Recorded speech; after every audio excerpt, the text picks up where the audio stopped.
I just read an article in House and Garden UK about the lipstick effect in interiors, and I guess it's based on during hard times, war times, historically, the sale of lipstick always goes up. I guess that started with Elizabeth Arden in the 40s during World War II. She felt like to keep people's morale up, she came up with these bright red lipstick shades and they sold really well.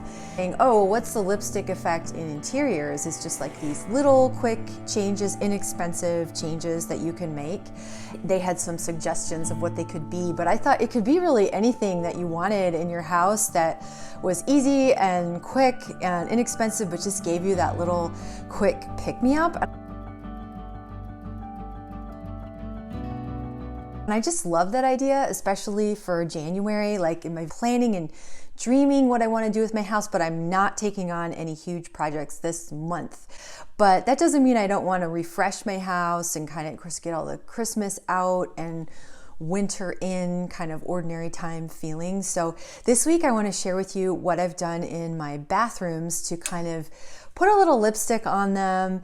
And yeah, so my bathrooms, I'm going to give you an update on, I got so much great feedback about my hallway. Thank you everyone who commented. I really, really appreciate it. It's been so helpful. And I want to share with you kind of what I'm thinking there, and then a couple other little lipstick changes I've made around the house. So let's get to it. But speaking of lipstick, I just got some new makeup from Jones Road, which is Bobbi Brown's new makeup company. Last year, I read a book by Bobbi Brown. I got it out of the library. It was a book she wrote maybe in the 90s about how to apply makeup, and it was so helpful. I didn't really know anything about Bobbi Brown. This is not an affiliate post or anything. I just happened. So I wanted to try some of her makeup. I've heard about this Miracle Balm forever. As far as the lipstick effect goes, this is really, I'm loving this stuff. So this can work. I'm just going to show you really quick. It can be a blush, which is what I really was looking for because my skin is really dry. I like powder blush, just seemed like it was too dry for my face. So I am loving this as a blush. I have the color Flushed because it's one of the paler colors because of course I'm a redhead, very pale freckly skin. And then you can also use it, she says put it on, pat it on your cheeks, on your neck, and then also you can use it as a lip balm. So I think this stuff is pretty cool and I just wanted to share it with you in case you're looking for a real live lipstick pick-me-up this January. This is mine and I've been really happy with it so far. So let's get into the interiors. Okay, this is my upstairs bathroom. We redid this whole room a few years ago. I never really talked about it. I don't think I had a YouTube channel back then. And I'm pretty happy with it. We had to do a ton of plumbing and everything. And now it's been a few years and I'm thinking that there's just a few changes I'd like to make. This filing cabinet, for example, is getting a little beat up and I'm kind of tired of using it. It's like our bathroom storage. And so I found these little rugs at Dollar General. They sell these rugs. They're actually made in India and I think they're beautiful. They're 100% cotton and they wash really well. And I just got a couple of those.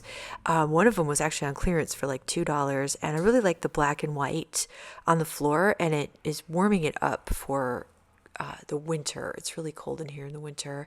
And then the walls. So this is not something I did right now, but I'm thinking I might go over them with a stencil, something like this. This is like 3 or 4 different Annie Sloan stencils in 3 or 4 different colors. And I might just do something like that over the gray paint that is on the wall.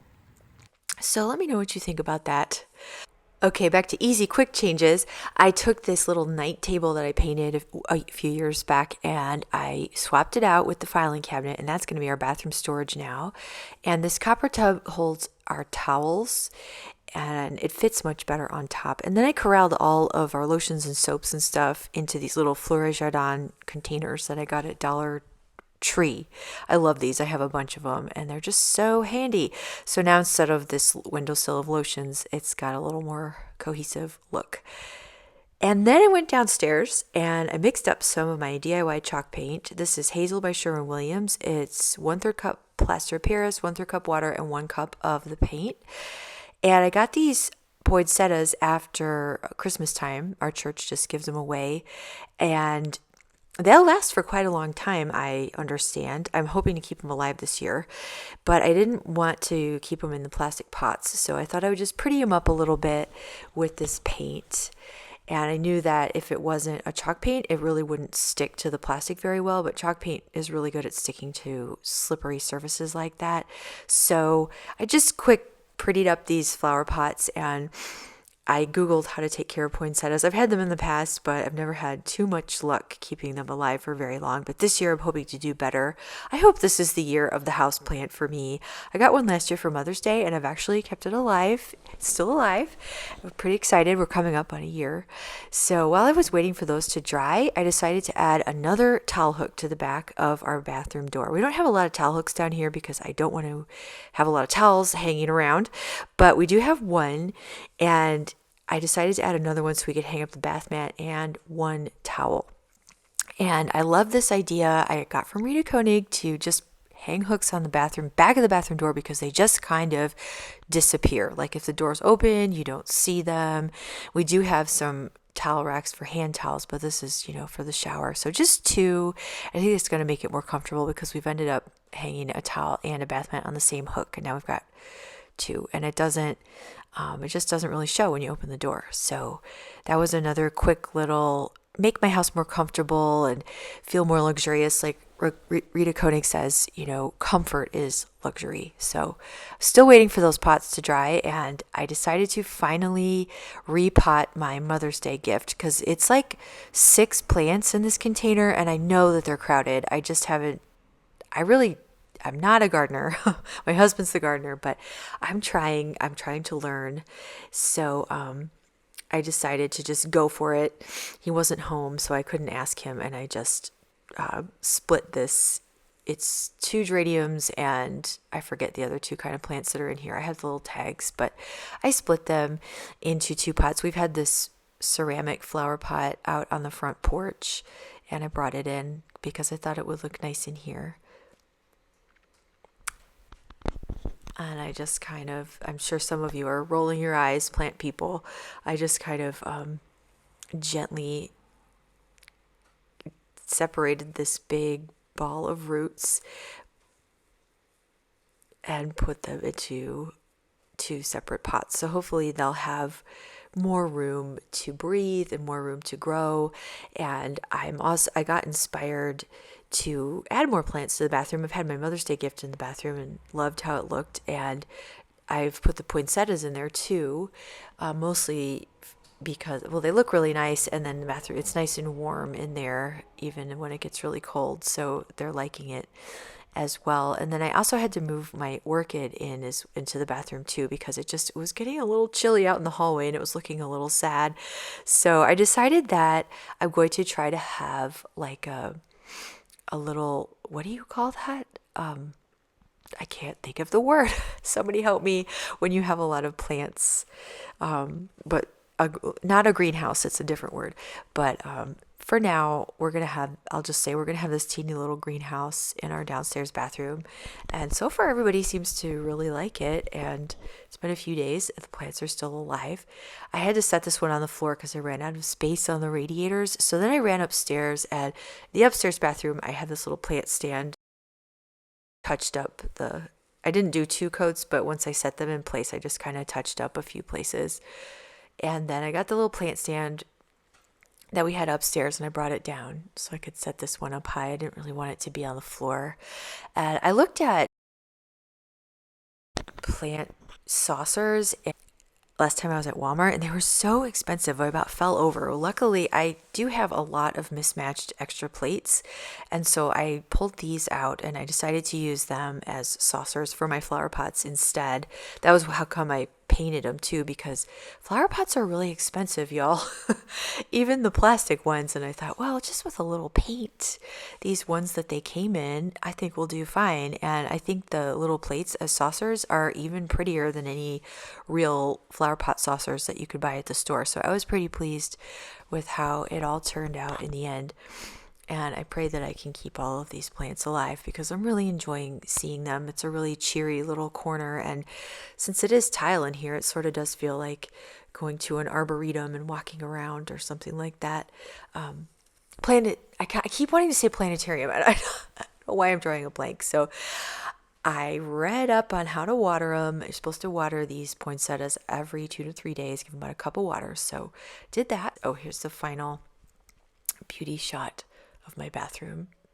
So yeah, really happy about that. Another thing I did in here was I put some toilet paper in a basket. That's another Rita Koenig suggestion. Definitely not something I would have thought of on my own. I probably would have hidden it away or something, although I do love my giraffe toilet paper holder upstairs. But she says just have a lot of it out in a basket, and I think that it adds to the comfort of your home.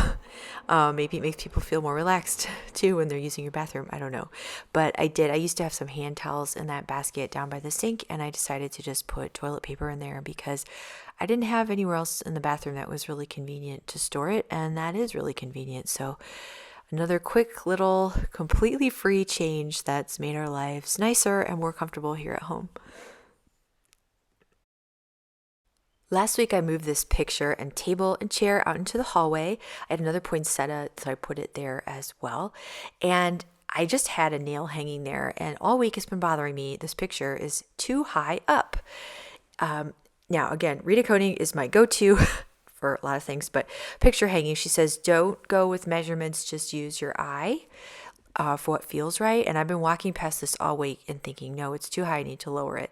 So I lowered it without using any measurements or anything. I thought I lowered it enough, but it was still too high. So then I did get out the tape measure, and I do kind of know the rules of thumb from when I worked on pictures in my living room. And sure enough, it was like 11 inches higher than the table. And I think ideally things should be, oh my gosh, 6 to 8 inches up from your table.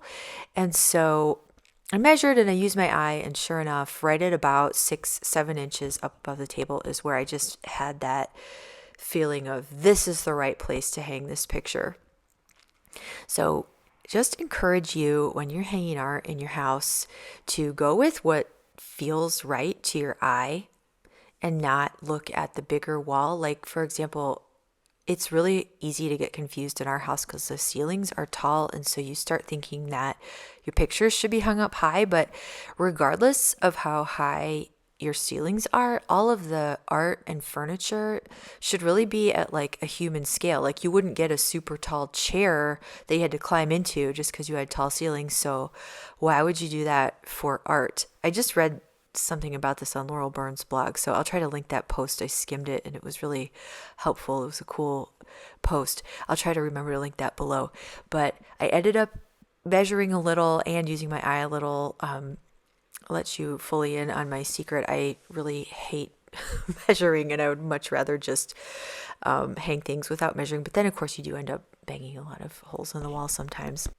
There we go. Much better. So now every time I walk past this, I feel happy and I get this little contented feeling instead of being like, oh, that picture's just not right. And I know I'm calling them lipstick changes, but I do really think that it's these little things that can either make you feel really comfortable and good in your house and therefore in your life, or just irritated and like something's off and you're uncomfortable all the time. So it's really important. And maybe lipstick's really important too for similar reasons. I wanted to show you this saucer. I got this plate a long time ago for $1, and I think it's the prettiest plant saucer ever. Way prettier than the expensive ones that are just boring. So that's making me really happy too. This whole little vignette. I'm glad I put it together, and I'm glad I'm doing these easy projects and just taking it easy and resting in January. It's been very enjoyable.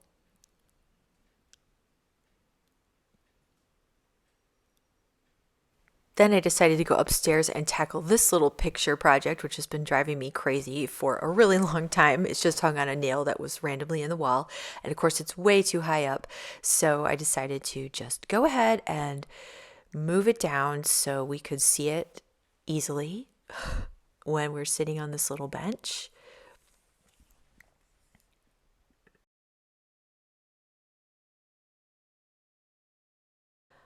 Okay, and then thank you all so much for your feedback on my hallway paint colors. I've got another color for your consideration. This is Marigold. It's milk paint, and I did paint a secret patch on the wall. I just couldn't resist. But then I also painted some papers. This is really how you should do it. Paint some papers or preferably poster boards and hang them up so you can consider the color. So I painted a couple pictures just really quick. I had this paint just lying around. I love milk paint, and I love painting raw plaster with milk paint because it sinks in like a stain. And this is raw joint compound or plaster. Pretty sure it's joint compound. So tell me what you think of this color. Marigold Yellow is what it's called, and it's from the Old Fashioned Milk Paint Company. They're at milkpaint.com. I've painted several rooms in my house in milk paint, and here is the mood board so you can see what the hall might look like with this marigold yellow on the walls. And then the door color, they have a beautiful teal color in this milk paint line called Providence. So that's the door color, and then the white trim is Cotton Balls by Benjamin War, which I have a lot of trim painted cotton balls in my house. I'm really fond of that yellow. That was a recommendation I got from Laurel Byrne. It's she says it's a white that'll, did I say yellow? A white. It's got a little bit of a yellow undertone, and it's a white that'll really do what you tell it to do, she says. So maybe a white ceiling, or maybe paint the ceiling in the blue like some of you recommended in the comments last week. So I made another picture with that. I've also thought of painting some kind of stencil on the ceiling, maybe some vine leaves, or some flowering vines or something like that. So let me know in the comments what you think of this color. Let me know what sort of quick, easy, free lipstick pick-me-up changes you enjoy doing in your house. If you have any that I haven't thought of, I would love to hear about them. Love to hear what you think of my plants and my conservatory, since I finally remembered the word. And I will see you next week. Thanks so much for watching. Bye for now.